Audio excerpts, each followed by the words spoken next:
Le syndicat national des agents déflatés et contractuels de la santé dénommé SYNADES a tenu son assemblée générale ce samedi 3 décembre 2022 à Abidjan-Cocody.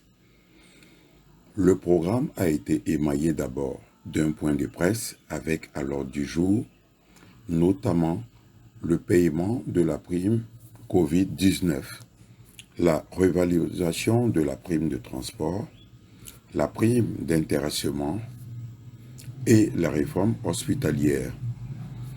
Le communiqué du point de presse a été lu en présence d'Hubert Bonsaï, secrétaire général national du SYNADES.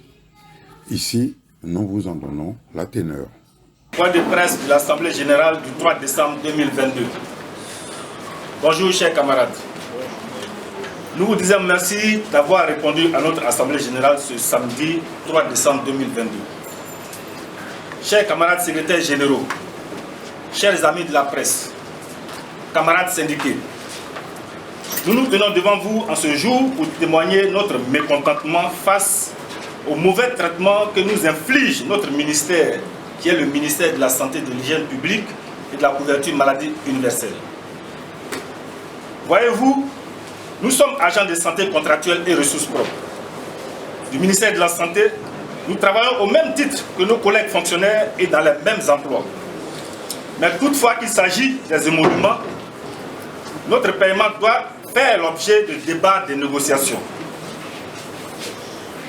Dans le cadre du paiement de la prime Covid-19, les primes qui devraient être payées chaque mois se font désormais chaque trimestre et sont payées après chaque grève. Jamais ce ministère n'a payé la prime en bonne et due forme. Aujourd'hui, nous sommes à 6 mois d'arriéré de la prime Covid-19. Sans compter les omissions. Malgré la mise à jour des listes, nous constatons qu'il y a toujours des omis. Comment pouvons-nous comprendre que sur la liste de paiement des camarades de l'Institut Raoul Folero d'Azopé, de A à K, ce sont les agents du dit établissement, mais malheureusement, de la lettre L à Z, ce sont des agents du SAMU qui y figurent. C'est inadmissible et inconcevable. Pour un ministère, aussi sensible soit-il, qui veut de bâtir un système de santé robuste, résilient et performant, capable de délivrer des soins en qualité, des soins de santé de qualité à l'image de l'Occident, ne puisse pas maîtriser le fichier de son personnel, aussi bien contractuel que fonctionnaire, avec des listes truffées dans le paiement de la prime Covid-19, qui serait luisant au bénéfice du cabinet du MSHP-CMU, qui serait bénéficiaire profitable au ministère de la Santé. En ce qui concerne la revalorisation de la prime de transport, le ministre de l'Emploi et de la Protection sociale, par arrêté numéro 2020-012/MEPS/CAP en date du 30 janvier 2020, a revalorisé la prime de transport perçue par les salariés du secteur privé. Les primes antérieurement allouées sont ainsi augmentées de 5 000 francs pour le district autonome d'Abidjan et de 3 000 francs pour les villes de province. L'arrêté précise que la revalorisation des primes s'applique avec effet rétroactif au 1er août 2019. Mais fort est de constater que bon nombre d'établissements n'ont toujours pas revalorisé la prime de transport. Aussi l'arrêté numéro 2015-855/MEME-ASFP/CAB du 30 décembre 2015 portant application du barème des salaires minima catégoriels conventionnels de 2015. Par ce présent arrêté, les salaires des agents du secteur privé devraient avoir une augmentation selon le barème que stipule l'arrêté. Mais jusqu'à aujourd'hui, les salaires n'ont pas changé, aucune augmentation.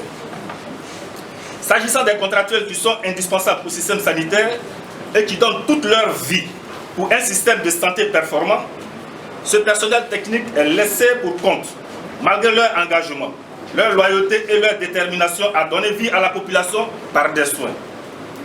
Le MSHP, CMU, pour des intérêts égoïstes, manque de volonté politique dans le règlement définitif et pérenne des différents problèmes des contractuels. Au vu de ces agissements exaspérants auxquels nous faisons face, le SYNADES demande au président de la République, à son Excellence M. Alassane Ouattara, de bien vouloir porter un regard sur les maux que nous subissons face à la maltraitance que nous inflige notre ministère du tutelle. Au titre de la prime d'intéressement. La prime d'intéressement qui est le résultat des efforts fournis par tous les agents, contractuels comme fonctionnaires, force est de constater que, s'agissant de la répartition de cette prime, les agents contractuels des EPR sont mis en marge. Au niveau de la réforme hospitalière, je voudrais faire remarquer que du 1er décembre 2021 au 1er décembre 2022, un an après l'adoption des textes portant réforme hospitalière, plusieurs hôpitaux ont été construits avec 72% de la population à moins de 5 km des structures sanitaires, mais qui malheureusement est accueilli et pris en charge par des agents de santé plongés dans une mare de déception et de démotivation.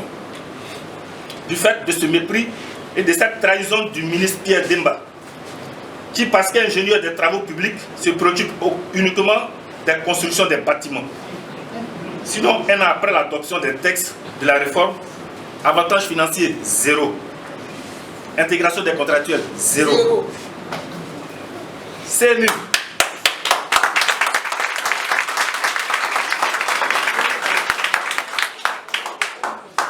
CMU, inactif, par manque de collaboration avec les partenaires sociaux.